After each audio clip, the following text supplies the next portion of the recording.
Welcome to Critical Role Demystified. I'm Mike Christensen, and this is the series where I break down the lessons we can learn, as GMs and as players, from episodes of Critical Role. Today we're tackling episode 64, The Frigid Doom. Before we begin, I want to give a huge thank you to all the new patrons who signed up in the last couple of weeks since I talked about my wife getting laid off. We're still in the job hunt mode, but I have to say the support we got from this audience has been incredible. I really cannot overstate it. So once again, thank you so much.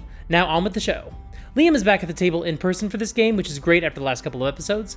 This is also the first episode where Sam reads the Loot Crate ad, and outside of phrasing some things in a funny way, the segment isn't a bit, it's just an ad read. It's very strange. As the game opens, the party reappears in Whitestone and Matt rolls a die behind the screen. Then he asks Scanlan, Percy, and Grog to roll wisdom saving throws. Scanlan only gets an 11, and Percy and Grog roll single digits, and so as the party appears in Whitestone next to the Sun Tree, Grog and Percy are still waiting for Keyleth to cast the spell to bring them to the Feywild, because they just lost their memories of the entire trip. This is one of the optional rules for Feywild magic in the Dungeon Master's Guide, memory loss. The half-elves automatically succeeded on the saving throw because they have the Fey ancestry trait, and Scanlan beat the DC of 10. Grog and Percy were not so lucky. And Percy losing his memory is heartbreaking for a couple of reasons. First of all, Percy had dreamed of going to the Feywild for his entire life, and now he did go and doesn't remember. And second of all, he doesn't remember giving Vex her title. She has the piece of paper with the title on it in his handwriting, but he doesn't remember doing it. So Scanlan casts Modify Memory on Percy to give him memories of the Feywild and of giving Vex the title. But of course, this doesn't give back Percy's entire memories of the past few days. Scanlan is inventing something new, and he can only do 10 minutes worth of memory. And I really want to highlight some great player behavior from Taliesin, because he is delighted by the fact that he's about to get his memory messed with and that his character is going to be at the mercy of Scanlan. I think we sometimes see how Percy is frequently indignant or cross with his fellow party members and their shenanigans, and it's easy for us to conflate that behavior with the player. But moments like this make it clear that, regardless of how Percy might feel, Taliesin is far more willing for his character to be the butt of the joke. He knows that the fallout of this moment is going to be interesting and dramatic, or comedic, I suppose in this case, but only if he leans into it and embraces the moment. He'll continue to play Percy as prim and proper and respectful and self-important and all of that, but he also knows that sometimes great comedy comes from taking a character like that and having him get humbled. And speaking of which, Scanlan describes how they arrived in the Feywild and Percy met several smoking hot, naked nymphs who gave him a full-body massage. Vex walked past and saw this, and Percy got embarrassed and flustered and gave her a title to help secure her secrecy. And he didn't even get the title right, naming her Grand Mistress of the Grey Hut. And once Percy has received this memory, Taliesin totally commits to the bit. Oh my... Wait, that was how we were, but there was, you shouldn't, no, yes, I did this, right, I did do this, yes, I do, and we will never discuss why again, but yes, I did do this, and I'm so glad I wrote it down correctly, because that was very embarrassing, but, I'll have this approved, as long as, yes, well, I'm going to make sure, I have to, of course, inform, yes.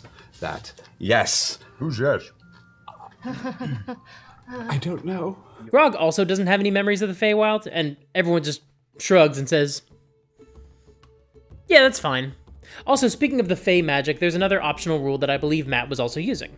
The Time Warp.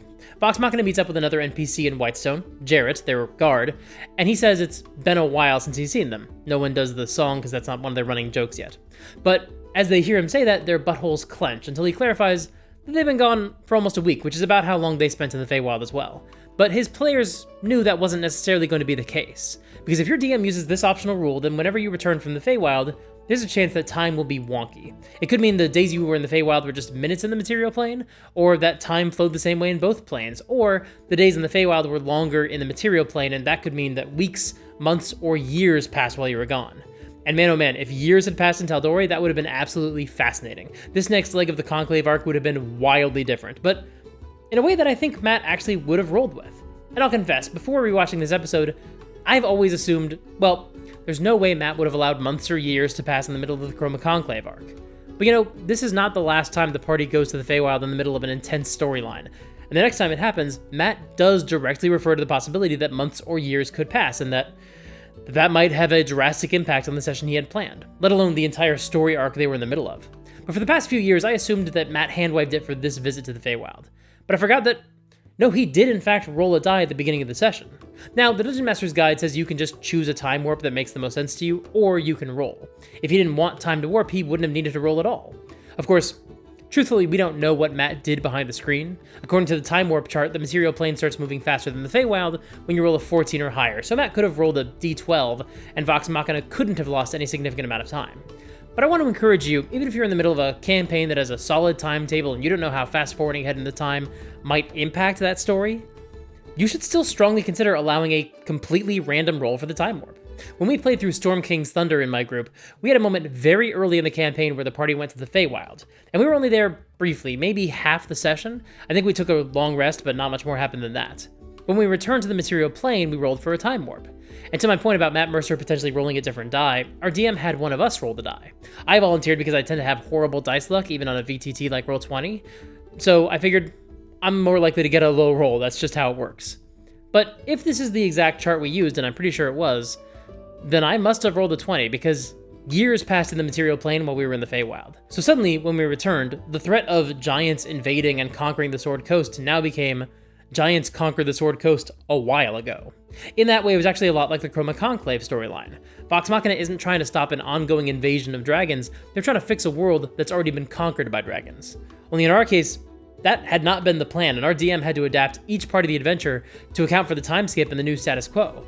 The few NPCs we had met were now resistance fighters, along with some of the other important NPCs the adventure actually expected us to meet in other locations later in the campaign. And it was honestly really exciting. Now, both times that I've seen Matt roll for the Feywild Time Warp, he does so at the beginning of a session, or at least relatively early in the session. And that seems insane to me. We rolled at the end of our session, and that gave our DM plenty of time to prepare for what was going to happen next. He had a whole week to completely rethink his campaign. That's easy. I'm kidding. Obviously, some of you might look at this scenario and think, absolutely not. There's no way I could ever let my carefully planned out story get so badly derailed like that. But I think part of the fun of this hobby specifically is that we actually aren't in control of what happens in the story. And if you're willing to allow the players or other random rules to change the direction of your story in some pretty exciting and dramatic ways, I think it's a lot more fun for everyone, and it frees you of that feeling that everything has to go a certain way because you planned it out that way. Critical Role has a bunch of fantastic examples of just one or two important roles completely reshaping the campaign, most famously with Vex and the Sunken Tomb. And you can honestly make an argument that modern D&D has drifted away from a lot of this kind of storytelling, with long, sweeping published adventures that don't have that same sort of major pivot points built into them in the same way. But that's why I love things like Feywild Magic, how it can introduce that sense of spontaneity that really helps set this game apart from things like video games or novels. Nobody could have predicted that our Storm King's Thunder campaign would have skipped ahead a year or two. And it was one of my favorite moments in the entire campaign because we all knew that nobody had any clue what was going to happen next, and we were all going to be discovering it together. And that's really exciting. As Vox Machina speaks with Jarrett, he directs their attention to a barely visible dome of magic over Whitestone, a shield or a barrier of some kind. Jarrett says that once the dome was completed, Allura, Kima, and Drake Thunderbrand left Whitestone to try to find information about the Green Dragon, as well as to access anything they can find about how to tackle Thordak and Amon. AKA, Matt is foreshadowing the fact that at some point, some NPCs are going to show up with a lot more exposition, so the players can have another Council of Elrond and discuss their next steps towards dealing with the red and green dragons. Meanwhile, Whitestone is building up all its defenses and putting out the call for allies, in case the dome is not enough and they have to fight. Or, I guess, allies for when they eventually do fight Thordak and Amon. Seeker Asum, the ranger from the Taldori Council, has actually arrived while the party was gone. He's talking to Whitestone and Cassandra at the castle. It seems like he has a lot more info from Amon, and they're also talking about what they know about the White Dragon. I don't know how Jarrett would know the level of detail about a conversation he's not there for, but honestly, Matt is including this to make sure his players will go and join that conversation. So of course that's where the party goes, and they see that Seeker Asum has some acid scars across the tattooed side of his face, some wounds he sustained in the initial attack on Amon. Percy gives Cassandra the letter explaining Vex's new title so that can be made official, and now Seeker Asum fills them in on what he knows. Because Matt has reintroduced Seeker Asum for a few reasons, including to demonstrate that Whitestone is gathering allies. But first and foremost, he's been introduced at the top of this session to give the party more exposition about what's going on with the Chroma Conclave storyline, so they can better make a plan for what comes next. After all, last time they got a vestige, they went right into a dragon fight. So the party is probably wondering, is that the plan again? Should they go after another vestige first, or is the situation with the dragons so dire that they need to go deal with one right now? So to quickly summarize, here's what they learned from Seeker Asum. No one can leave Whitestone, and the lizard folk who worship Thordak enforce his martial law. Some ride wyverns, but they have hundreds of lizard folk soldiers in the city. Every dusk, tens of thousands of citizens are called to gather in front of Thordak, and he gloats and asks them to cheer for him, applaud his statements, and thank him for his mercy. And if anyone disturbs the peace, the lizard folk rough them up and feed them to Thordak.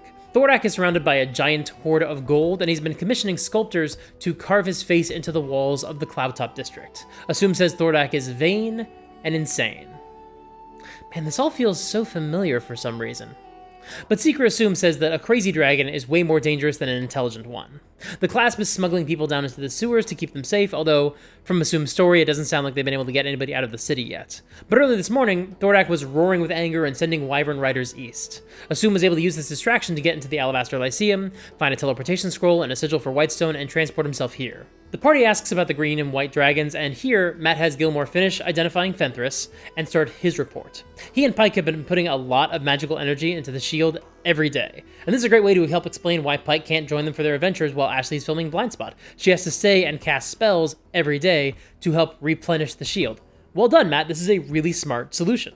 But Gilmore has also been trying to scry on the dragons. He can't find the green dragon, she has probably too many magical defenses. But he has seen the white dragon sitting on a mountain of rubble that used to be the flying cities of Draconia. And there are shivering dragonborn survivors filling the ravine around the dragon's nest, which is full of ice and snow thanks to the white dragon's influence.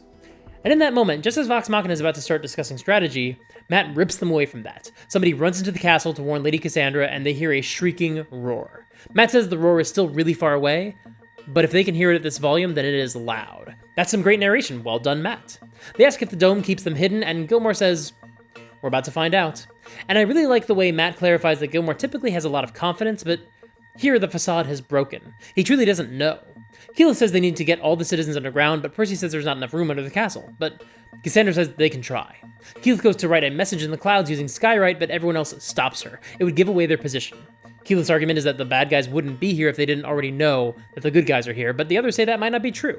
They need to wait and see if the dome will keep their location shielded. But Keyleth is stressed about this, because if she is right, and the baddies are here for them, then every moment they wait puts more citizens in danger. If they wait too long and put up the signal for everyone to get under the castle and get to safety, after it's too late, then a lot of people won't make it. They can start to see the dangers in the distance, 2 or 3 dozen wyverns with lizardfolk riders, and the ancient white dragon Voragol in the lead. They send the guards out to tell the townspeople to get into the castle, but again, Keyleth argues that the dragons have true sight. If they don't get everyone underground now, through the fastest message possible, a signal in the sky, it'll be too late for a lot of the citizens. And Vax agrees, the bad guys must know they're here. But the others say, wait, and Grog backs up Percy by saying, this is his home. That's a fantastic choice by Travis to remind all of them that, yes, they want to keep the civilians safe, but not only is it Percy's call because he's the nobility of Whitestone, but also Taliesin invented these people and this city. He doesn't take them lightly. And if Keyleth and Vax are wrong, and they get these townsfolk killed by signaling their location, that would be disastrous. The dragons are flying around the valley, and Vex points out that even a skywrite of the crest won't tell anyone where to go or what to do. It'll just cause more panic. So Keyleth says, okay, come up with a better plan, because we can't just do nothing. And they watch as the dragon and the wyverns fly over part of the city, fly toward the castle, and fly past the castle, over the forest, and they land and perch on top of the nearby mountains, scouting the area. They maybe suspect people are around here somewhere, but they don't know. They don't see them. Vox Machina has time. Percy sends Keyleth to the tunnel beneath the Sun Tree, the one they carved when they first came to Whitestone, and she starts making it larger, turning it into fallout shelters, essentially. And he tells everyone else to spread the word, tell people to be silent, and to come to the tunnel under the inn, or to the castle. Keyleth's making her tunnels, making her bunkers, but at a certain point, the earth stops responding, because she's above the ziggurats, so the magic is halting there, so he has to go the other direction. That's a really nice detail from Matt, really well done to him for remembering that detail in such a tense moment like this. He also describes the tension, the sobbing citizens, the sweat pouring down Keyleth's brow, the occasional roar heard from above. Matt is doing a fantastic job of building up the tension. But it's worth noting, Matt isn't asking them to roll anything. So either he's already decided whether they're going to be successful or not, or he's just waiting to see if they deviate and do something that would draw the dragon's attention. But then he describes that the unfriendly visitors take to the air, make another arc around the valley, and fly away, heading southeast, back in the direction of Draconia. And at this point, Matt also narrates that Gilmore is on top of the castle, casting magic into the dome. And look at the relief on their faces as the dragon flies away and the players realize they are actually safe. And this is why Matt waited for this moment to take effect once the party was back in the material plane. Because you need this moment. There needs to be some reaction from Thordak and the other dragons, some attempts to deal with the party. It reminds the players that their actions have consequences, and it makes Thordak a more adaptive, reactive villain. Technically, all he's doing is sitting on his hoard, and that's not very dramatic. An easy pitfall to fall into with D&D villains in general, and dragons in particular, since they do have the archetype of sitting on a hoard in their lair, waiting for the good guys to come and slay them. Thordak is more active than that. He's tormenting the people of Amon with his rallies, he's sending soldiers to enforce his will around the city, and he's actively working on converting Amon to his territory. And Matt also chose the perfect time in the campaign for this moment to come, because this flyby happening in this episode is perfect pacing for a campaign story arc. He could have deployed this earlier, before they left for the Feywild, but he had already had the Rakshasa attack play out and slow them down. If there had been yet another threat to Whitestone, or if instead of the unrelated Rakshasa, the dragons had already been breathing down their necks, I don't know how comfortable the party would have felt leaving Whitestone. It might have thrown them for a loop, or left them divided about what their priorities were. So this moment shouldn't happen until after they leave for the Feywild, to make sure they actually do leave. I mean, hell, it took long enough just to get them to the Feywild and through the Feywild. Imagine if it had taken even longer. So this moment has to happen after they leave for the Feywild. That also gives the magic users the chance to build the magical dome to shield the city, which helps prevent this from being a bloodbath. However, theoretically it also could have happened while the party was in the Feywild. After all, it's a little convenient that Thordak didn't discover Umbrasyl's death until literally the exact day the party returned from the Feywild, and that's also the day that Voragal flew by Whitestone for a check-in. However, there are two reasons why this had to happen when Vox Machina returned. One, when the session started, Matt didn't know how long Vox Machina was going to be in the Feywild, because he hadn't yet rolled to see how much time would have passed. But also, two, this scene is so much more dramatic and nail-biting if the players are here for it. Because imagine the alternative. While you were gone, we had a bit of a scare. The White Dragon and a fleet of Wyvern riders flew around here, scouting out the valley. Fortunately, my marvelous magical skills are second to none, so the dome was able to keep us concealed. Although that wasn't exactly how I would have preferred to discover that the barrier was successful, but I suppose you can't argue with results. I really should raise my rates when all this is said and done and I get my shop back. Hero of Whitestone would look pretty good on an awning, wouldn't you agree? And now that this scene has actually happened, the party has a better sense of their assets. They know Whitestone is protected, and they know some magic users need to stay here to maintain the dome. They know the bad guys had a good reason to look around here and find them, but that they haven't yet found anything, so they need to be cautious with who knows what about Whitestone, because they are still in a vulnerable position. And this helps put their foot on the gas. Matt probably went into the session expecting his players to want another decompression session, maybe a spa episode or something like that. But he's trying to keep them moving forward to prevent them from slowing down too much. Between all the other decompression and denouement episodes and planning episodes they've had in this arc so far, and the fact that they teleported to the wrong part of the Feywild rather than jumping right to the Gilded Run, as Matt probably expected, I think this entire storyline has probably been running a little bit longer than Matt anticipated by this point. And I have no complaints about it. The Chroma Conclave is probably my favorite Critical Role storyline. But I do think Matt wants to keep them moving forward and making progress, so this episode starts off with a bang to help keep them from getting complacent. Anyway, Percy gives the green light to let the people out of their underground shelters, the party reunites with Pike, and when they explain that Percy and Grog don't remember the Feywild, Matt checks something on his phone, probably a screenshot of Pike's character sheet would be my guess, and then she casts Greater Restoration a couple of times, and Grog and Percy get their memories of the Feywild back. And Sam checks the book, and yeah, Percy's modified memory is unmodified now. Keyleth returns to Percy, and after the very tense moment the entire city just had, she wants to clear the air and apologize for almost acting rashly. I hope you know that I've never... Shut up.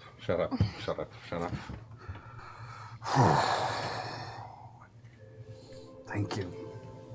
I hope you know that I was only trying to improve your life with a wonderful, happy memory, and it was mostly true.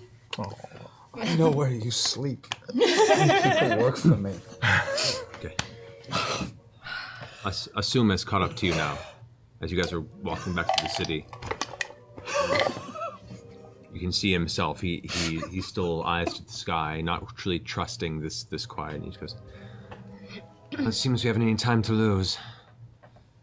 What resources do you have to fight back? What have you learned? Please tell me you have better news than I have." Mwah! Chef's kiss. Did you see that? Did you see what Matt just did?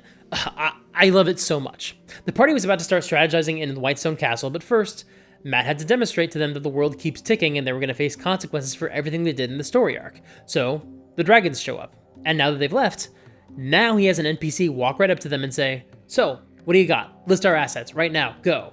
It's brilliant. Vox Machina tells Asum about the vestiges they have and the vestiges they're seeking. They start listing off potential allies as well. The Singorn elves, the Amon soldiers in Singorn, the remnants of the Herd of Storms, the Ashari, and the Clasp if Asum can handle the logistics and not drop Vox Machina's name. Of note, we're not talking about specific individuals who can help them out. We're talking about factions or armies. And this is when Seeker Asum offers the warning. killing one dragon makes the other dragons nervous. We saw that reaction Thordak had to learning the news. But once the next dragon dies, that's going to kick this war off in earnest. So it seems Vax was right to be worried about that back in Western when he was concerned that killing the dragon would set off a chain reaction that they couldn't stop. He was just one dragon off the mark.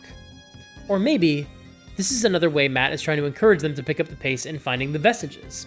Scanlan wonders if they have a mole since the dragons arrived right as they got back from the Feywild, but Vex reminds him that Gilmore's been scrying on the dragons. They estimate it would have taken about 3 days for the white dragon to fly here from Draconia, so it's possible Voragol saw Gilmore scrying on him and flew to where he thought Gilmore was, maybe where he sensed Gilmore was.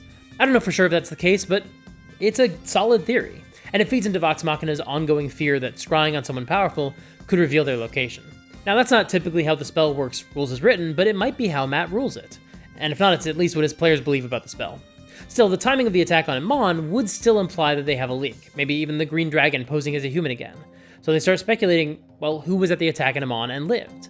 And before they can get any further, Jarrett interrupts and makes sure that everyone's alright. And holy shit. The way Matt just jumped in to distract them with a new NPC the moment they started to speculate about a mole so they would lose their train of thought and not pull at that thread, A++ dungeon mastering.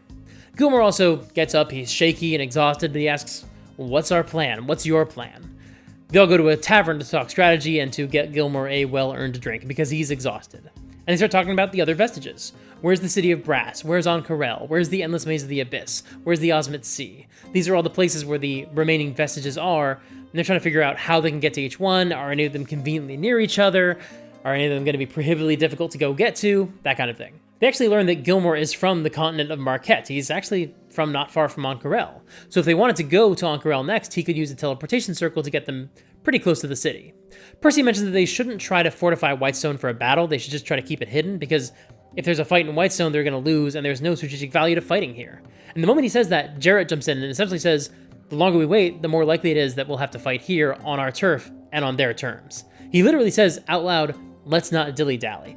Matt is not missing an opportunity in this episode to drive his point home. Move fast. Figure things out. What are you doing?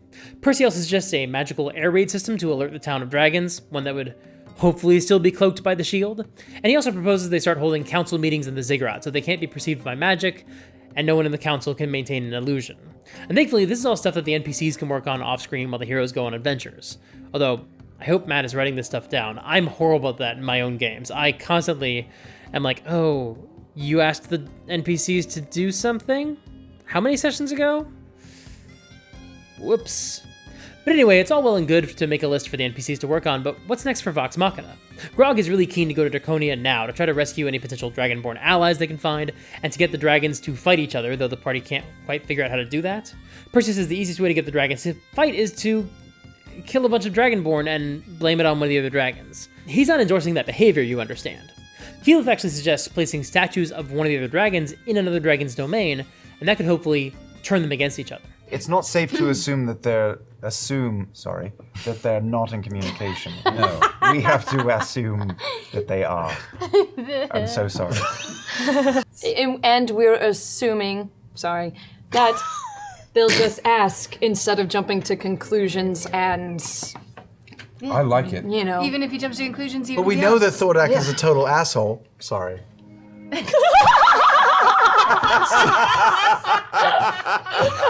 So they settle on the plan to hide idols of Voragol in Amon to make Thordak jealous. But once again, this is something the NPCs can handle while the players go do other stuff, so now we return to that question. What are you doing? And Grog realizes they have a huge tactical advantage.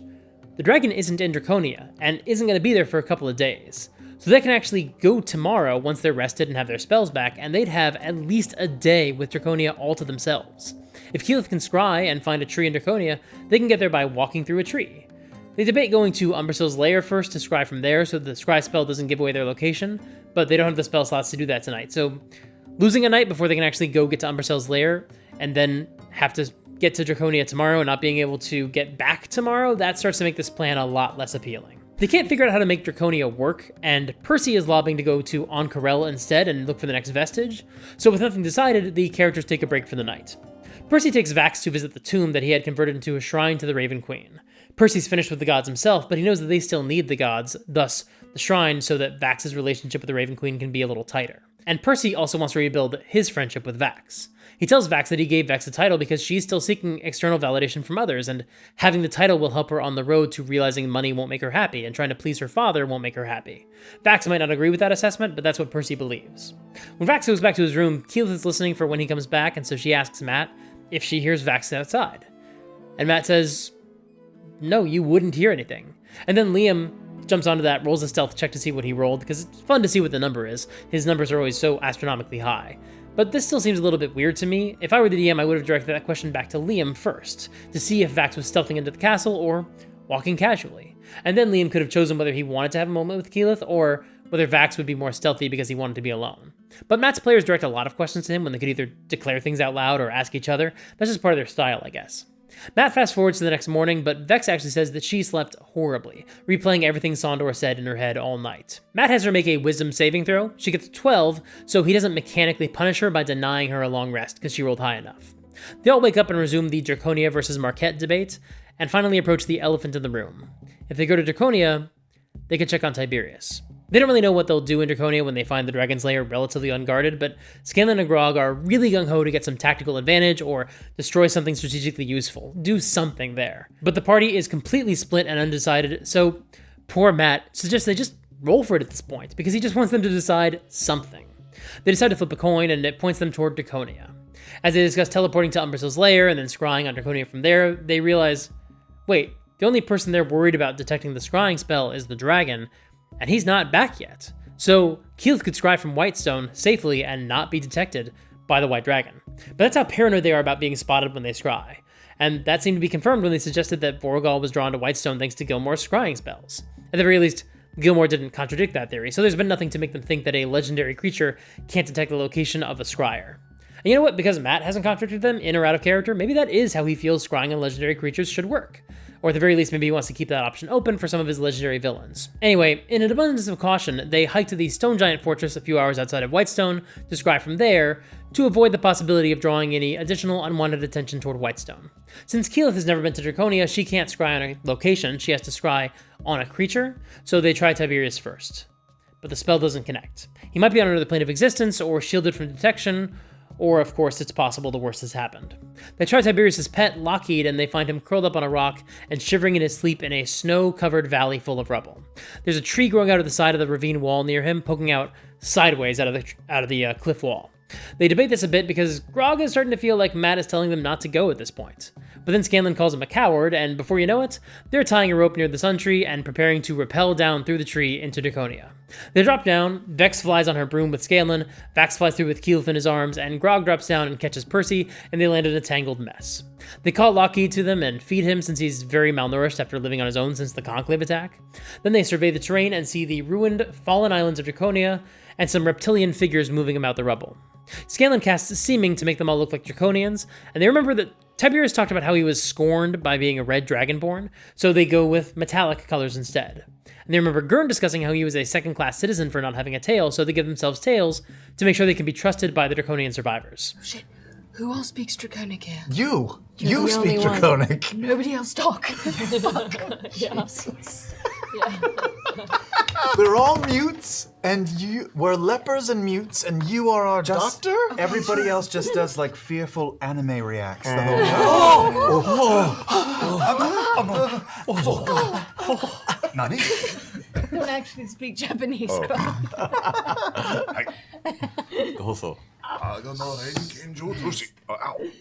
So, The way Matt just says, so, is really relatable. Once again, he's prompting them, guys, just do something, please. I actually think part of the reason the cast is so indecisive in this episode is because they'd fallen into a pattern. After a big, important, emotional storyline ends, we get a full episode just to get our heads straight. And the first half of this episode was kind of exactly that. But Matt has really been pushing them to break that cycle, and it's a hard transition to go from that mindset into another full mission, like this quest to Draconia. Vox Machina starts making their way toward the center of the ravine to the epicenter of the perpetual snowstorm. They pass some dragonborn rummaging through the rubble, and they pass a sundered library, but the books are under a layer of ice, so they don't have time to chisel them out right now to look for any useful research they might find. They pass frozen bodies of dragonborn who were killed by Voragol, Raishon, and Umbrasyl in the initial attack. They see a network of caverns in the side of the canyon wall, as well as some huts on top of some of the rubble. Some dragonborn approach and ask, "Who are you guys?"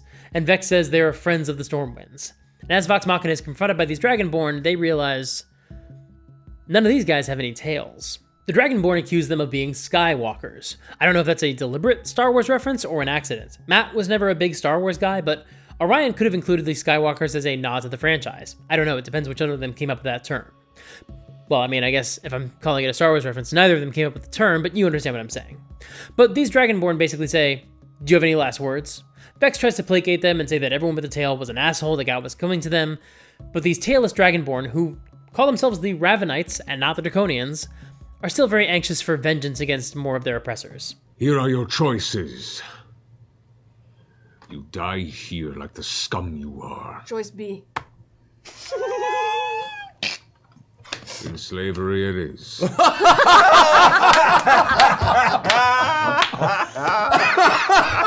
Vox Machina confesses that they're not really Dragonborn, they drop seeming and reveal their true selves.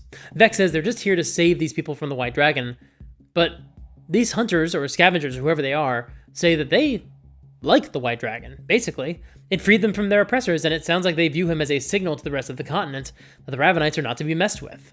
But Vex says, look, we want to help you however we can, but we're here because these dragons have hurt a lot of people, destroyed cities full of innocent people and not just Draconians. These Dragonborn say the party should talk to their chieftain, Tooma. And of course, immediately the players are making "it's not a Tooma" jokes, referencing Kindergarten Cop and mocking another NPC name. It's a tale as old as time. The party is brought near some more ruined buildings, and here they see some spikes of ice jutting out of the snow, and Draconians impaled upon them. On the other side of the rubble, they pass a frozen village and then arrive at some caverns set into the side of the ravine. They enter this hive of tunnels, and inside they find some stone homes and a pile of empty manacles discarded. Draconia had a nasty side Tiberius never mentioned. The Ravenites have a range of shades, chromatic and metallic, but no tails. They arrive at a throne made of individual piled stones, and a very old Dragonborn sits upon it. This is Tooma. And Tooma is grateful to the dragon, which they call the Frigid Doom, for saving them from their oppression of the Draconians. But the dragon has started asking for more and more fealty, and Tooma is one of the older Dragonborn, and she's worried that the Ravenites will be subjugated yet again, and she just wants a chance to rebuild their culture. Tooma speaks Common, unlike most of the Draconians. Ravenites, sorry. And she confirms that Vorgal brought most of his Lizardfolk army with him when he left several days ago. Vox Machina asks to access the lair and do some recon, but Tooma wants a clear plan. What do they want to do? Do they want to set an ambush for when the dragon returns? And no, Vox Machina says the last time they tried that, a lot of very strong warriors died. And this time it would actually set off a war and draw the wrath of Thordak, who the Ravenites are very lucky they have not met yet. Okay, well then Tooma asks, do you plan to draw it out of its lair? And Vox Machina isn't sure yet, because although they don't admit this to Tooma, they don't have a plan yet. They're just on a fact-finding mission. And Tooma asks how can she trust them when they won't give her a straight answer. And once again, I kind of feel the hand of Matt here, putting the pressure on them. Now that you're here, start talking strategy. What's your plan? What are you doing? But of course, this is also perfectly in character for Tooma, whose people were oppressed for generations, and were liberated by a beast that now seeks to oppress them again. Now that some new liberators have shown up, how is Tooma going to trust that this is going to go anywhere? And even if it does, how can she trust that they won't just be oppressed again by these new liberators? But Keyleth is able to convince Tooma that they might all be a little bit wary of each other, but they do share a common goal. It's understandable, it's even okay for them all to be a little bit cautious, as long as they're all working toward the same goal. And she rolls pretty well, thanks to the Opal D20. That's a little bit of redemption for the Opal dice that treated her just so poorly at their Gen Con live show.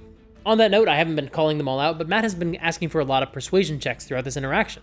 First with the group of scavengers they met in the valley, and now with Tooma. Because this is a situation where their flowery words are not enough. At least, that's how I think of dice rolls. Even when the players are extremely good role players who often choose the right words, as is so often the case with the cast of Critical Role, I still often have my players roll dice when I don't know how the NPCs would react. The die roll doesn't determine whether or not you're good at talking. It represents how receptive the NPCs are to your argument. In a situation like this one, where the Ravenites have been through hell and are better off than they were before, but are still in a precarious situation with the dragon, this is the perfect situation for a series of persuasion checks to determine the direction of this conversation. Also, Matt adds a nice touch in this scene. After Keyleth does a good job of convincing Tooma to work with them, Tooma refers to Keyleth as wise. And this is a major moment for Keyleth, who has constantly been doubting herself as the future leader of her people. To receive validation from someone who is very clearly an experienced leader in her own right is major. Scanlan casts Seeming and turns them all into tailless Dragonborn, they've learned from their mistake, to hide from the few lizardfolk enforcers that Vorgal left behind. And then Tooma and some others lead the party to the dragon's lair. Along the walk, Scanlan asks about Gurn Blanson, but the Ravenites don't recognize the name. They don't really know him. They come to the center of the ravine where most of the cities fell, and they start seeing more bodies on ice spikes, and they're keeping an eye out for any familiar shapes, any familiar faces, just in case. They see a nest made of ice on top of the rubble, and even from below, they can see Vorogol's horde frozen into the ice. Tooma confirms that they're not just scavenging through the rubble for what they need in order to survive, they're looking for loot for the dragon's horde. Vex asks what happens when they don't have enough loot, and Tooma says that's what worries her. So it hasn't happened so far, but Tooma's smart enough to know that that day is coming. And that is why Vox Machina is alive, according to Tooma, because she knows what they know. It's just a matter of time. Matt calls for a perception check from everyone, and Marisha gets a 28, and Taliesin gets a natural 20. But then Matt doesn't immediately describe something they get for their results. He just says the party is climbing up the side of the rubble. Tooma tells them that the dragon doesn't command them to praise him, but it does ask for fear and respect, and it asks the Ravenites to bring the most powerful creatures in the world for the dragon to chase and hunt. And that's very interesting. Vex rolls another insight check, and Matt gets up and whispers something in Laura's ear, and then whispers something to Taliesin. This is actually, we don't know this yet, but this is actually his reward for the natural 20 that he rolled earlier. Matt is giving him this now so that he doesn't realize what this is for, or at least so the entire party doesn't realize it. He's trying to keep things close to the vest right now, but he is retroactively rewarding that perception check. Then the party asks about the bodies on the spikes, and Tooma tells them that the Skywalkers fought the dragons, but the Ravenites did not join in. When that fight was over, the two dragons flew away, but the white dragon remained, and told the Ravenites that they were now free. And then it summoned the spikes of ice and drove them through the hearts of the remaining Draconians, the surrendered Draconians. Tooma says the young Ravenites cheered, but the older ones never wanted bloodshed when they sought freedom. And as more Skywalkers were discovered and impaled, the Ravenites began to dread the day that they might themselves wind up on those spikes. The party gets into the nest, which is this icy bowl, and they find one of these scrying orbs the Conclave uses. And now the party debates what to do, because Scanlan really wants to take advantage of the fact that they have access to Vorogol's scrying orb, but the others warn him that anything they do could either be a short-term win in a long-term war, or would reveal the lair was tampered with and put the Ravenites in danger. Although, fun fact, Scanlan calls them Draconians at one point, and Matt asks, "Are you having this conversation out loud?"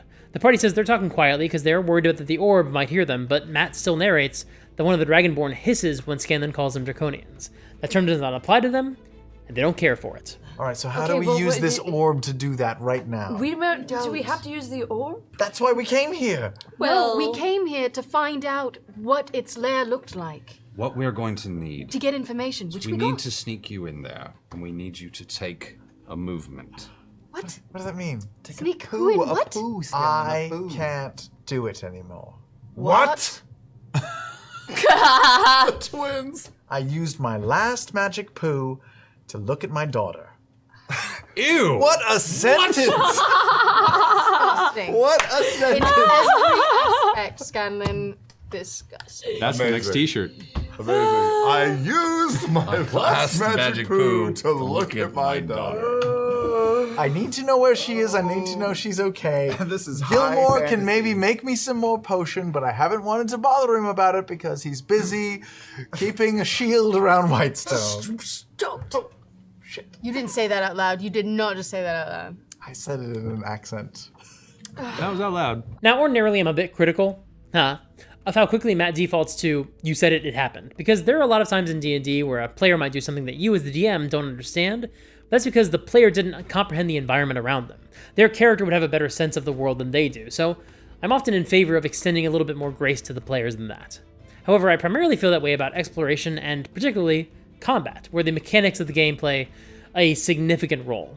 In a dialogue scene, especially in a group that heavily features in-character conversations like Critical Role does, it's pretty reasonable to assume that what their characters are saying roughly maps onto what they're saying out loud. But still, table talk is a thing, but they already had a chance to clarify whether or not they were speaking in character. Matt already gave them a warning that they were being heard when the Dragonborn hissed at Scanlan just a couple of minutes ago. He told them essentially, you are being heard, the walls have ears. I mean, literally in the case of the scrying orb, but in this case, you have potential allies nearby, be cautious about what you say. So in a situation like this, I think it makes perfect sense for Matt to jump in and say, yeah, you said it out loud. Because they had already told them that they were. And it would be metagaming for them to backtrack now just because they let much more potentially vital information slip. Additionally, when Laura asked if Scanlan said that out loud, Sam's response was a joke that he said it in an accent, but that's not a denial that he'd actually done it, because Sam knew he couldn't reasonably claim that this was just table talk. So of course, Matt didn't walk it back either, because even Sam knew that he couldn't do that.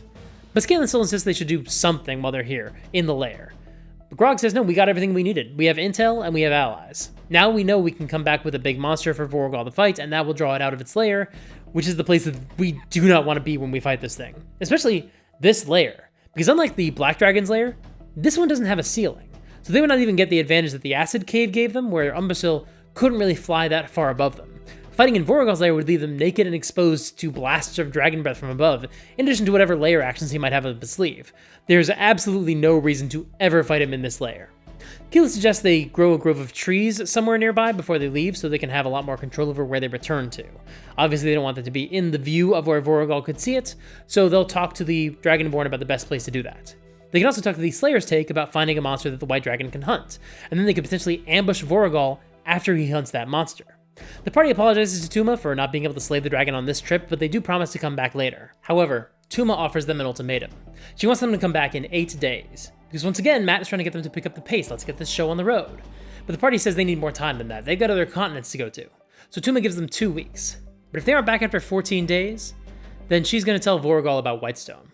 This is great because it offers consequences for Sam's carelessness when talking about the strategy in the open. Earlier in this very session, they were already talking about how careful they need to be. They can't let anyone know they're in Whitestone.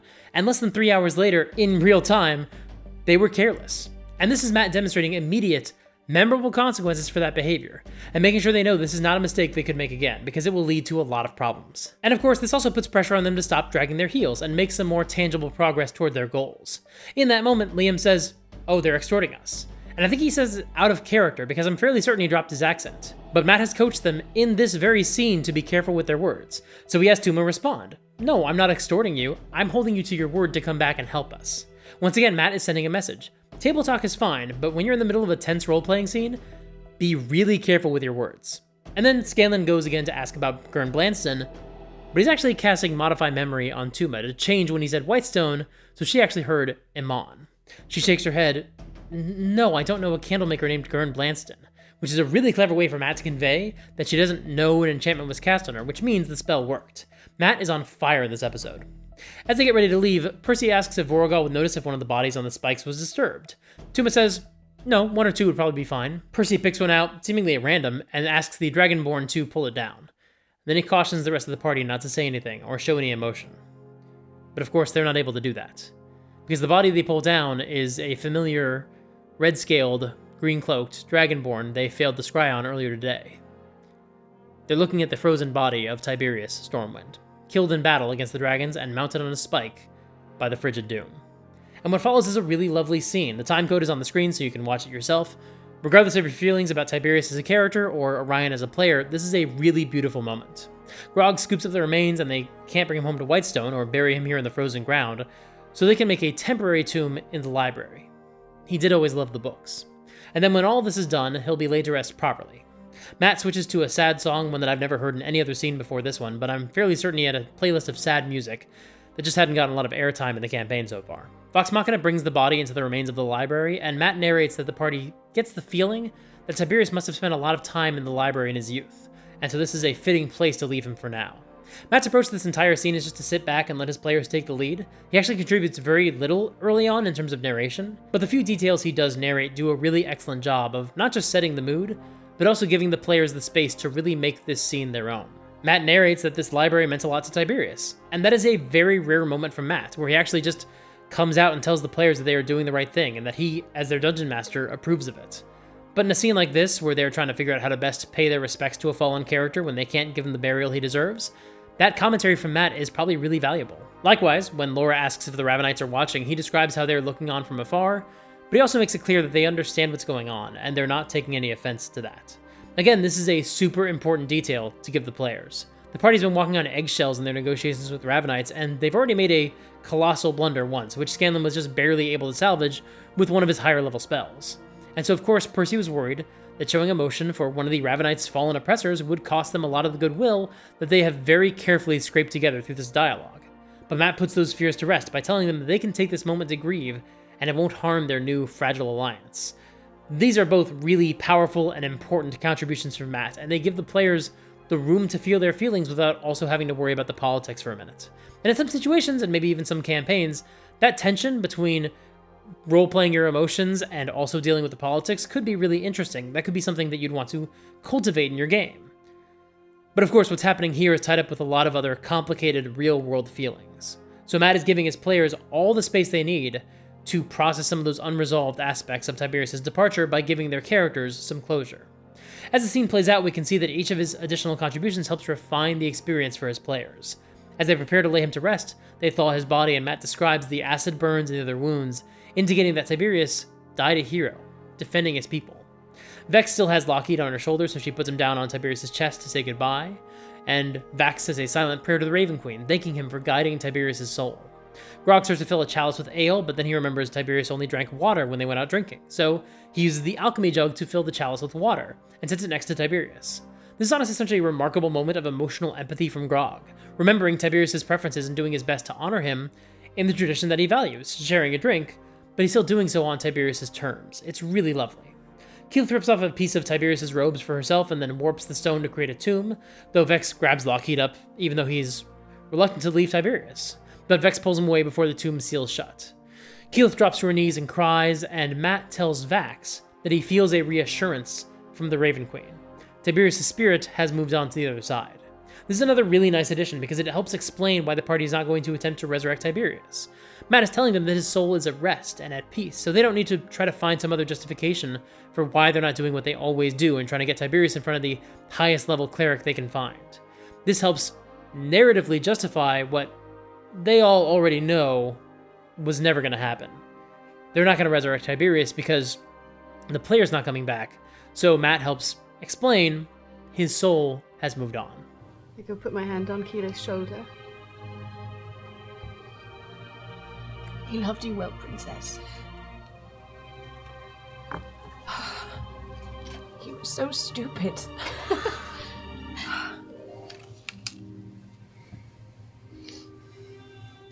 Well. I'm gonna find Tooma. Is she behind us? He should have never left our side.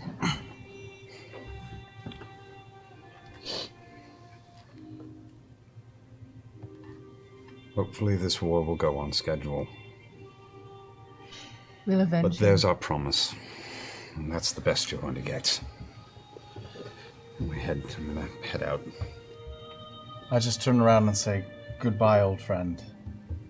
We'll come back and we'll fix this. Because this is poppycock.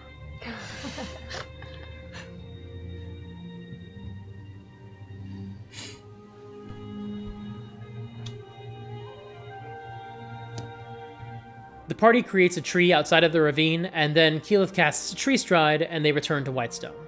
They vow never to repeat the city's name outside of this dome. Lesson learned, I think. Keyleth knocks on Vax's door, and they spend the night together, and then Matt gives them some final thoughts. And again, ordinarily, I'm extremely wary about a DM telling the player characters how they feel, but this is not a normal circumstance. And Matt wants to give his players some closure, and while they're probably feeling a whole range of emotions, he wants to send them off with a very specific emotional experience. Whether or not you're taking time to sleep or just ruminate on the events, as it's only been half a day since last you woke up. You just take some time with Lockheed. He eats a little more food, and leaps to the window of your room, and then takes out over the rest of Whitestone.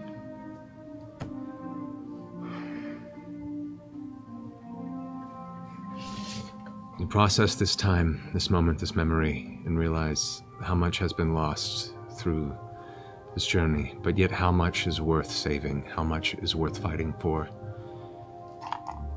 And that, as much as you, bunch of fuck-up misfits that came together as friends years ago, have come to a point of understanding your true worth, and what the importance is of really standing up for the things you believe in this world and the people that need protecting.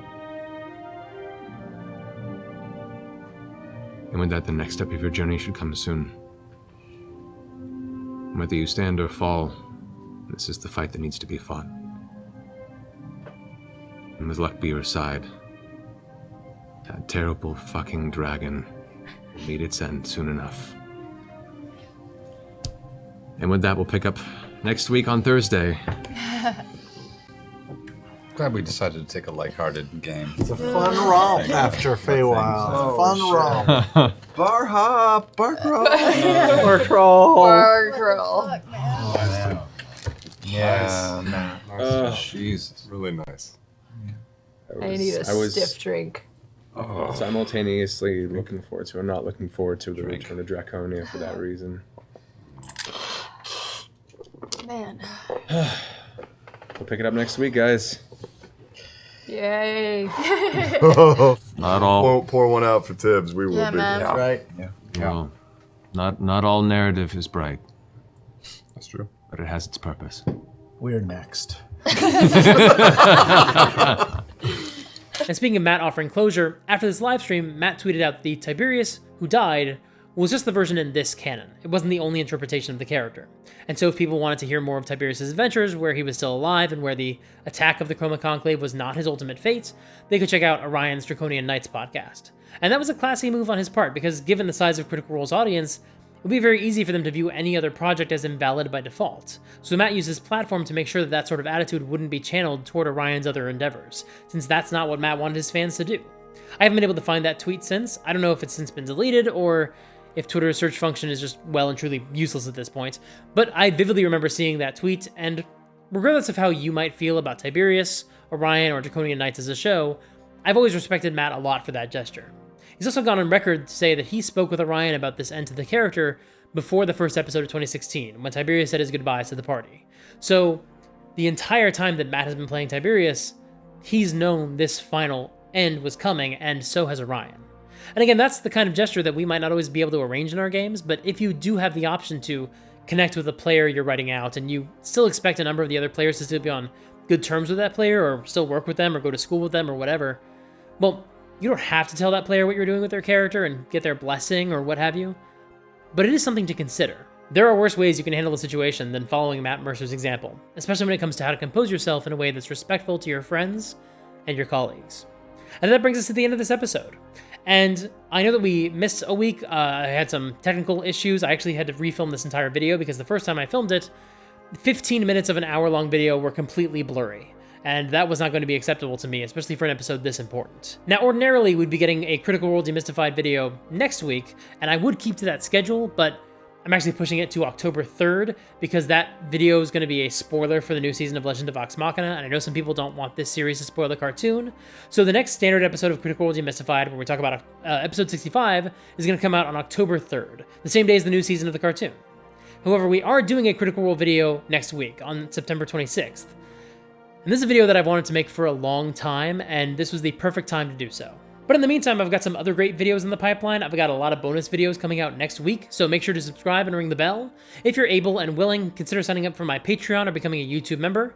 You can hang out with other folks in my Discord server and stay up to date with my latest moves and shakes by signing up for my newsletter. Make sure you're registered to vote. It's super important. All those links are in the doobly-doo below. Click here to watch my video about handling D&D NPCs in combat. I'm going to start referencing that video a lot as Vox Machina prepares for war against the Chroma Conclave. Until next time, play fair and have fun.